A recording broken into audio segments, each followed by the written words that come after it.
जून 2026 साल का छठा महीना, मतलब कि इस साल का आधा टाइम जो है ऑलमोस्ट निकल चुका है और हाफ ऑफ द ईयर का टाइम जो है वो बचा है। और जून 2026 में बहुत सारे इंपॉर्टेंट प्लैनेटरी पोजीशंस हो रहे हैं गोचर में, जिसका इफेक्ट हम लोगों की सबकी लाइफ में सीधा पड़ेगा। तो सबसे पहले बात कर लेते हैं शनि देव की, जो कि सौर मंडल के सबसे आखिरी प्लैनेट हैं। आखिरी राशि मीन राशि में बैठे हैं और अब इन्होंने 19 मई 2026 को आखिरी नक्षत्र रेवती नक्षत्र में ट्रांजिट कर लिया है। आखिरी ग्रह, आखिरी राशि और आखिरी नक्षत्र, मतलब कि साइकिल पूरा होने का प्रोसेस, अर्थात चक्र कंप्लीट होने का प्रोसेस, एक नए युग का प्रोसेस, एक नई चीजों का प्रोसेस, न्यू अचीवमेंट का प्रोसेस, नए युग के स्टार्टअप का प्रोसेस और पुराने युग की समाप्ति का प्रोसेस। मतलब जितने भी नए थॉट्स हैं उनका स्टार्टअप होगा और जो पुराने थॉट्स हैं उनको यहाँ पे वाइंड अप किया जाएगा। 19 मई 2026 को शनिदेव अपने प्रिय मित्र बुध के नक्षत्र रेवती नक्षत्र में ट्रांजिट कर चुके हैं और ये यहाँ पे रहेंगे अक्टूबर 9, 2026 तक। उसके बाद दोबारा ये उत्तर भाद्रपदा नक्षत्र में आ जाएंगे। रेवती नक्षत्र हेल्थ का, रूटीन का, इनर ग्रोथ का और अचीवमेंट का नक्षत्र है। रेवती नक्षत्र के बारे में अगर आप विस्तार से जानना चाहते हैं तो मैंने रेवती नक्षत्र पे भी वीडियो बनाई है। अगर आपका चंद्रमा रेवती नक्षत्र में है तो इस वीडियो को आप जरूर देखिएगा, आपको काफी हद तक चीजें जो है वो क्लियर हो जाएंगी। आपको पता है 2026 एक ईयर ऑफ सेकंड चांसेस का है। मतलब यहाँ पे आपको 2 बार नहीं, इनफैक्ट शनि देव जो है वो 3 बार चांसेस दे रहे हैं। यहाँ पे आप एफर्ट्स डालते हैं, पेशेंस रखते हैं तो लॉन्ग टर्म रिवार्ड्स डेफिनेटली आपको मिलेगा। इनफैक्ट अगर आपकी 7.5 या ढैया चल रही है या आपका कोई भी प्लैनेट रेवती नक्षत्र में है तो इस गोचर का आपको बहुत ज्यादा इफेक्ट पड़ेगा। या फिर आपकी मरकरी की दशा या अंतर दशा चल रही है तो आपको अपनी लाइफ में ट्रांजिट होते ही शनिदेव के काफी ज्यादा इफेक्ट देखने को मिलेगा।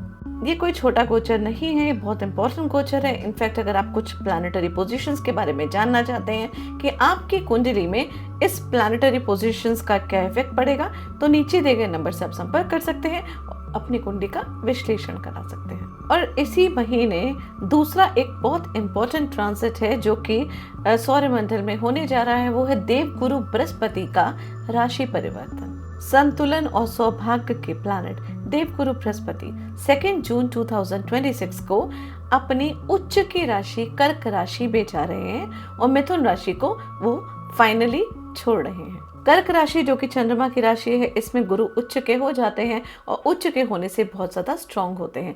कोई भी प्लैनेट जो है वो सबसे पहला जो अपना रिजल्ट, अच्छा रिजल्ट देता है, स्ट्रॉन्गेस्ट रिजल्ट देता है, वो देता है अपनी राशि में या अपने नक्षत्र में या फिर अपने मित्र राशि या मित्र नक्षत्र में या पर्टिकुलर उस राशि में जहाँ वो एग्जॉल्टेड पोजीशन में आ जाता है। तो देवगुरु बृहस्पति कर्क राशि में एग्जॉल्टेड पोजीशन में आएंगे तो यहाँ पे काफ़ी स्ट्रॉन्ग और इंटेंस जो है वो सब लोगों के लाइफ में रिजल्ट देखने को मिलेंगे। डिपेंड करता है कि आपकी कुंडली में देवगुरु बृहस्पति कैसे बैठे हैं तो ये रिजल्ट अच्छा होगा या फिर ज्यादा इंटेंस होगा, वो आपकी प्लैनेटरी पोजीशंस को देख के ही आइडिया लगाया जा सकता है। सबसे पहली बात तो ये है कि ये गोचर जैसे ही होगा देवगुरु बृहस्पति का 2 जून को, तो जो लोग शनि की 7.5 से गुजर रहे हैं, शनि की ढैया से गुजर रहे हैं, उनकी लाइफ में काफी राहत मिलेगी क्योंकि देवगुरु बृहस्पति की डायरेक्ट जो दृष्टि है वो शनि देव पे पड़ेगी। तो उन लोगों को डेफिनेटली राहत भी मिलेगी और काफी ज्यादा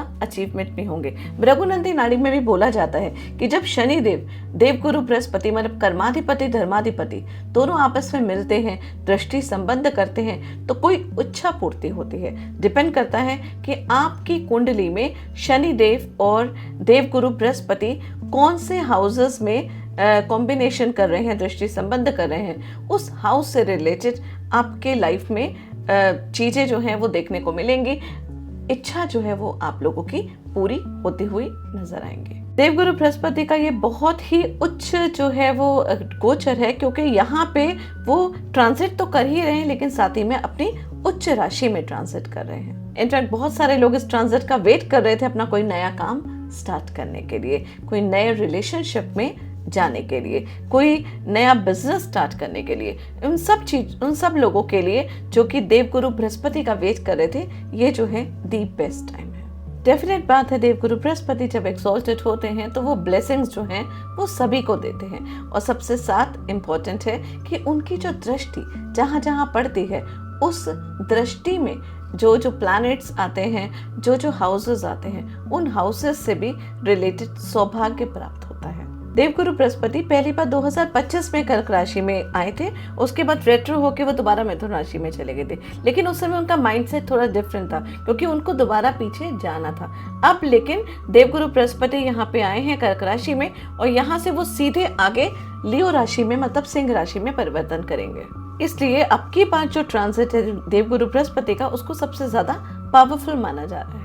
ये ट्रांजिट 2 जून 2026 से 30 अक्टूबर 2026 तक रहेगा और 31 अक्टूबर को देवगुरु बृहस्पति जो है लियो राशि में चले जाएंगे।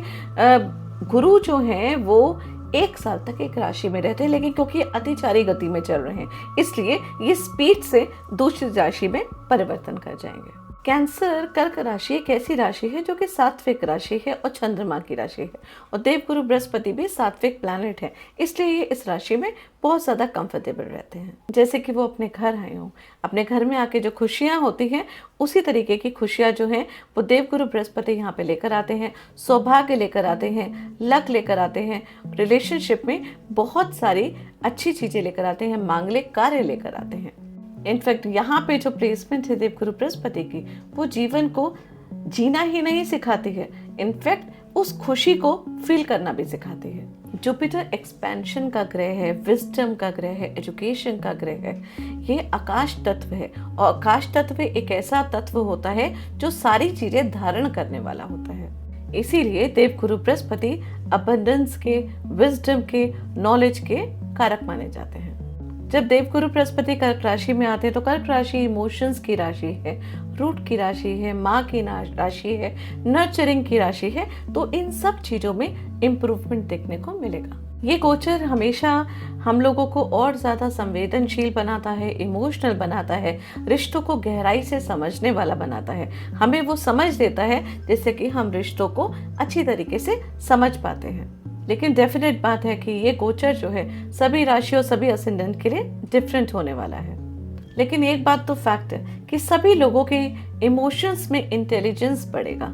लोग जो हैं वो अपने रिश्तों को गंभीरता से सोचने लगेंगे, समझने लगेंगे, अपनी खुशियों को फील करना शुरू करेंगे और उस तरफ जाएंगे जहां उनको खुशियां मिलती हैं। खुशियां बांटना और खुशियां लेना, ये दोनों काम देवगुरु बृहस्पति जब उच्च के हो जाते हैं तो सभी की लाइफ में आती है।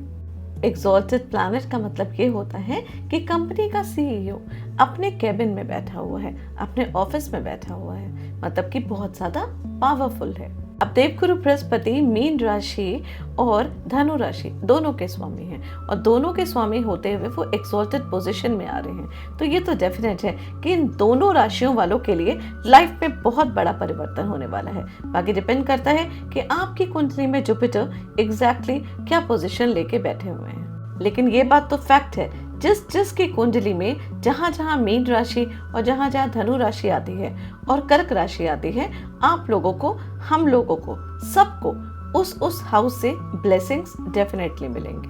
और जैसे कि जुपिटर 1 साल के लिए एक राशि में रहते हैं, लेकिन क्योंकि 5 महीने के लिए यहाँ पे हैं और उसके बाद फिर सिंह राशि में चले जाएंगे, मतलब फास्ट फॉरवर्ड पोजीशन में है, अतिचारी गति में है, तो रिजल्ट भी बहुत ज्यादा फास्ट मिलेगा। इस दौरान काफी स्पीड से लोगों की लाइफ में अप्स डाउन्स होंगे, जॉब चेंज होंगे, रिलेशनशिप चेंज होंगे, लोगों की लाइफ में नए लोग आएंगे। लेकिन साथ ही में कंपेयर करेंगे तो सभी की लाइफ में ग्रोथ देखने को मिलेगी।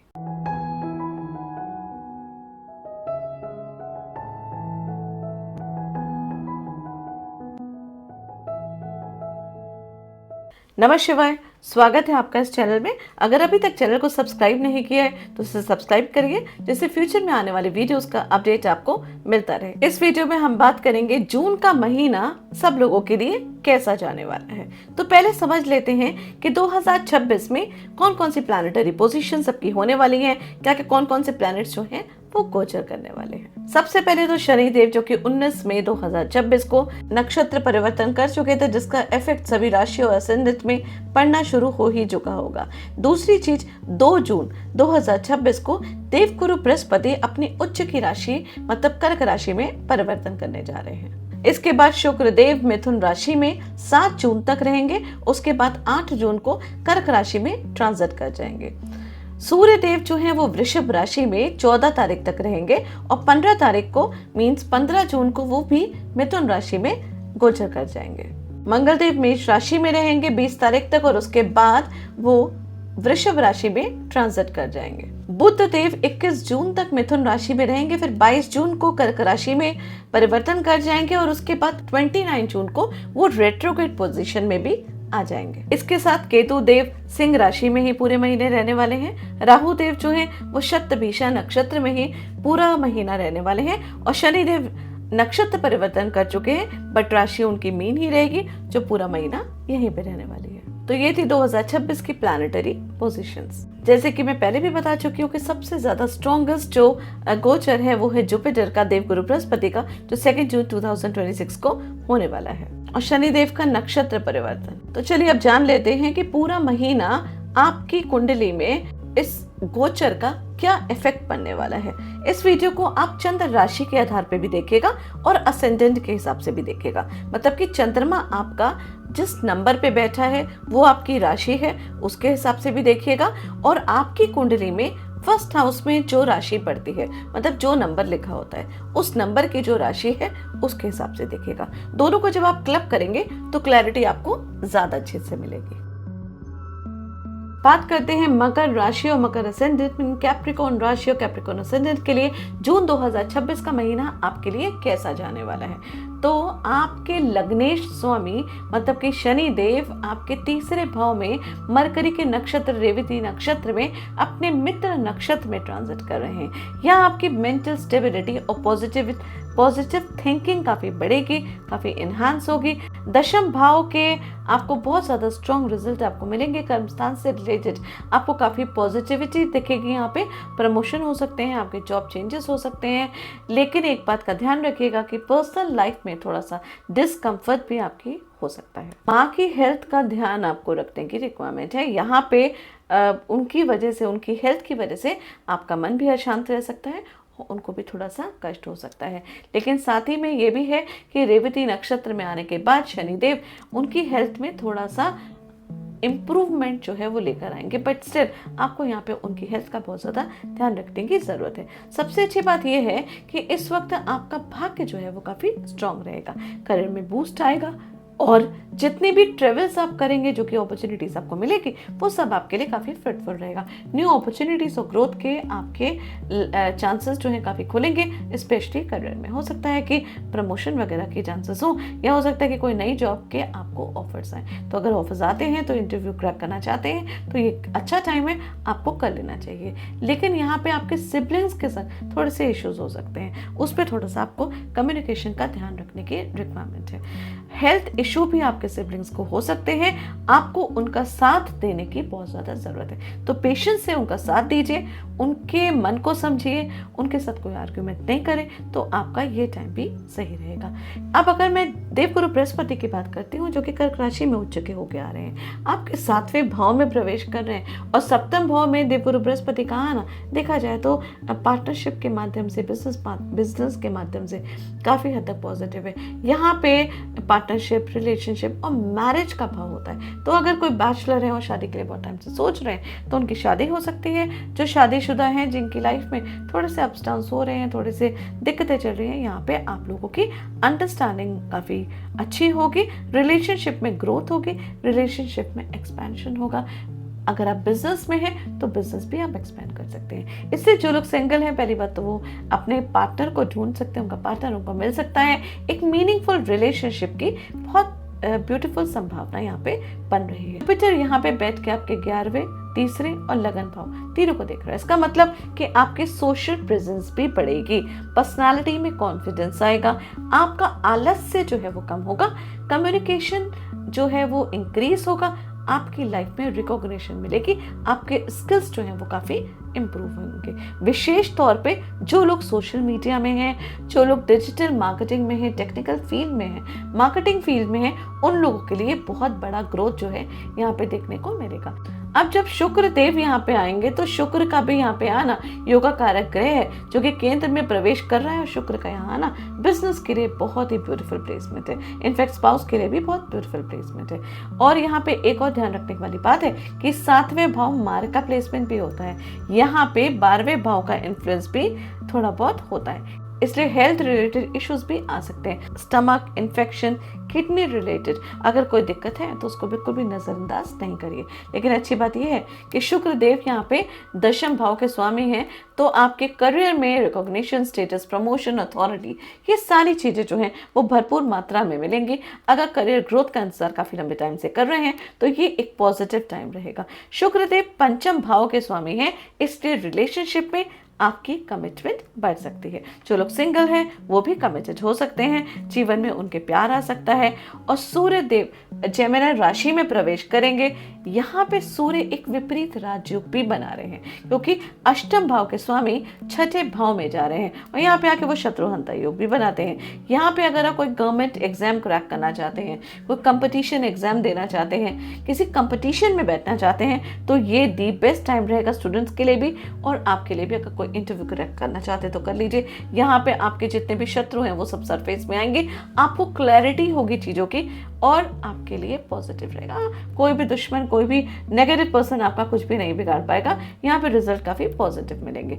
अगर आप नौकरी पेशा हैं, सर्विस इंडस्ट्री में सरकारी नौकरी करते हैं, तो भी ये टाइम काफ़ी फ्रूटफुल आपके लिए रहने वाला है। ओवरऑल प्लेसमेंट काफ़ी स्ट्रॉन्ग रहेगी, लेकिन सावधानी आपको बरतनी होगी कि सूर्य देव 12वें भाव को भी एस्पेक्ट करेंगे, जिसकी वजह से हेल्थ में थोड़े इश्यूज हो सकते हैं। इनफैक्ट आपके पिता के भी हेल्थ में इशू हो सकते हैं, तो उनका बहुत ज़्यादा ध्यान रखने की रिक्वायरमेंट है। यहाँ पे आपको अपनी माता की हेल्थ में थोड़ा सुधार दिखेगा, लेकिन पिता की हेल्थ थोड़ी सी खराब हो सकती है, और आपको अपनी खुद की हेल्थ का बहुत ज़्यादा ध्यान रखने की रिक्वायरमेंट है, क्योंकि 6ठे भाव के जो सूर्य देव हैं शत्रुहंता योग बनाते हैं, लेकिन वो यहाँ पे आके आपके 6ठे भाव को उजागर भी करते हैं। अगर कोई बीमारी वगैरह काफ़ी लंबे टाइम से चल रही है जिसको आप इग्नोर कर रहे हैं, तो उसके उजागर करेंगे और वो चाहते हैं कि आप यहाँ पे उस पर ट्रीटमेंट करें। और मंगल देव जब वृषभ राशि में प्रवेश करेंगे तो चौथी दृष्टि से वो आपके 8वें भाव को भी देखेंगे। इसके 5वें और 8वें भाव का संबंध बनेगा, तो कोई भी काइंड ऑफ अचानक मनी, मतलब अचानक पैसा आपको कहीं से मिल सकता है। कहीं पे हो सकता है कि आपने कहीं इन्वेस्टमेंट करा हो तो अचानक आपको पैसा मिल जाए, कहीं से और गिफ्ट मिल जाए आपको, कोई ऐसा मॉनेटरी आपको गेन हो जाए, तो इस तरीके की कोई सिचुएशन हो सकती है। इंश्योरेंस के पैसे भी ऐसी सिचुएशन में कई बार मिल जाते हैं। स्पेकुलेशन या शेयर मार्केट में भी अगर आपने पैसे लगाए हैं तो वहाँ से भी पॉजिटिव आपके लिए पैसा आने की संभावना है। अगर आप इस क्षेत्र में इन्वेस्टमेंट कर रहे हैं तो भी पॉजिटिव न्यूज़ है आपके लिए, मतलब अगर आप चाहें तो आप इन्वेस्टमेंट भी कर सकते हैं, उसके लिए भी आपके लिए ये फायदा रहेगा। मंगल की दृष्टि 11वें और 12वें भाव पे भी पड़ रही है, तो फॉरेन कंट्री से रिलेटेड भी आपको हेल्प मिल सकती है, अपॉर्चुनिटीज़ मिल सकती है, फॉरेन कनेक्शन बढ़ सकते हैं, और आपको आपसे बड़े जो लोग हैं, आपसे उम्र में बड़े आपके जो दोस्त हैं, आपके सिबलिंग्स हैं, उनका काफ़ी सपोर्ट आपको मिलेगा। ओवरऑल देखा जाए तो प्लानिटरी पोजीशंस काफ़ी प्रॉमिसिंग दिख रही हैं, काफ़ी पॉजिटिव दिख रही हैं। मंगल देव जो हैं वो रोमांस एरिया में थोड़ा सा एग्रेशन भी लेकर आते हैं, इसलिए यहाँ पे अननेसेसरी फाइट और ईगो क्लैशेस भी हो सकते हैं। ऑल्दो जुपिटर और शुक्र देव 7वें भाव में बैठ के आपकी रिलेशनशिप को अच्छा करेंगे, लेकिन साथ ही में मंगल देव थोड़ा सा एग्रेशन भी लाएंगे, तो अनसर्टेनिटी भी आपकी लाइफ में आ सकती है। बच्चों के मामले में थोड़ा सा स्ट्रिक्ट और डिसिप्लिन आपको यहाँ पे रहना पड़ेगा। मरकरी जब आपके 7वें भाव में प्रवेश करेंगे तो बिजनेस पॉइंट ऑफ व्यू से तो ये टाइम आपके लिए काफी अच्छा रहेगा। 11वें भाव के स्वामी आपके 7वें भाव में आके एक अच्छे संकेत देते हैं। इस समय कोई पार्टनर या इम्पोर्टेंट पर्सन आपकी लाइफ में आ सकते हैं, जिससे कि आपका भाग्य जो है वो उदय हो सकता है, क्योंकि 9वें भाव के स्वामी आपके 7वें भाव में आ रहे हैं। तो कई बार इसी वजह से मैंने आपको बोला कि कई बार ऐसा होता है कि जो लोग बैचलर्स हैं उनकी लाइफ में मांगलिक कार्य हो सकते हैं, मतलब कि उनकी शादी होने की भी संभावना है। आपकी पब्लिक इमेज भी बढ़ेगी, पब्लिक पर्सोना भी इंक्रीज होगा, आपकी सोशल कनेक्टिविटी भी यहाँ पे काफ़ी ज़्यादा हाई होगी। लेकिन देखा जाए तो ओवरऑल तो प्लैनेटरी पोजीशंस काफ़ी अच्छी है, लेकिन बहुत ज़्यादा सावधानी बरतने की ज़रूरत होगी 29 मई के बाद, जब मरकरी जो बुध देव हैं वो रेट्रोगेट हो जाएंगे, जिसकी वजह से आपके प्लानिंग जो हैं, जो भी अगर आप ट्रैवल वगैरह कर रहे हैं तो उसमें डिले हो सकता है, कुछ कन्फ्यूजन हो सकता है। इसलिए अपने ट्रैवल्स को, जो भी आप प्लान 29 मई के बाद कर रहे हैं, उनको थोड़ा सा फ्लेक्सिबल रखिएगा, क्योंकि रेट्रोग्रेड मरकरी कभी कभी हेल्थ इश्यूज भी आपको दे सकता है। तो यहाँ पे वो चीज़ें हैं, क्योंकि मैंने बोला कि सूर्यदेव छठे भाव में बैठे हुए, तो आपकी हेल्थ जो कि काफ़ी लंबे टाइम से चल लगा रही है और आप इग्नोर कर रहे हैं, तो वो सरफेस में आएंगे और हो सकता है कि उस टाइम आपको अपने कोई ट्रैवल वगैरह जो भी से रिलेटेड कोई वो है तो उसको स्थगित करना पड़े। तो उस चीज़ के लिए आपको यहाँ पे ध्यान रखने की रिक्वायरमेंट है। बस पैनिक मत होइएगा, थोड़ा सा पेशेंस से काम रखेंगे तो चीज़ें जो हैं वो काफ़ी सही रहेंगी। अभी से इस चीज़ पे वर्क करना शुरू कर देंगे तो पूरा महीना आपके लिए अच्छा काम करेगा। ओवरऑल प्लैनेटरी पोजीशंस आपकी बेटर हैं। बाकी डिपेंड करता है कि आपकी खुद की प्लैनेटरी पोजीशंस कैसी हैं, आपकी कुंडली में बाकी प्लैनेट्स कैसे बैठे हैं, क्योंकि जुपिटर बहुत स्ट्रॉन्ग पोजीशन लेके बैठा हुआ है और शुक्र देव भी बहुत ज़्यादा स्ट्रॉन्ग है। और जब ये दोनों बहुत ज़्यादा स्ट्रॉन्ग होते हैं तो public circle, public persona, social status, recognition, इन सब चीज़ों में काफ़ी ज़्यादा ग्रोथ देखने को मिलती है। और उसके साथ साथ शनि देव पे देवगुरु बृहस्पति की दृष्टि पड़ने से भी ये एक बहुत ज़्यादा पॉजिटिव रिलीफ देखने को मिलेगा आप लोगों के लिए। This is all for Capricorn राशि एंड कैप्रिकॉर्न असेंडेंट। आशा करती हूँ कि वीडियो आपको अच्छी लगी होगी। रेमेडीज के लिए सबसे पहले तो मैं यही बात बोलूँगी कि आप शनि का बीज मंत्र करें, शनि मंदिर जाएं हर शनिवार को, स्पेशली आफ्टर इवनिंग, मतलब 5 बजे के बाद शनिदेव के मंदिर जाएं और हनुमान चालीसा का जाप रेगुलर करें। हो सके तो दिन में 5 बार हनुमान चालीसा करें और ये ट्रांसिट आपके लिए काफ़ी फ्रूटफुल रहेगा। धन्यवाद।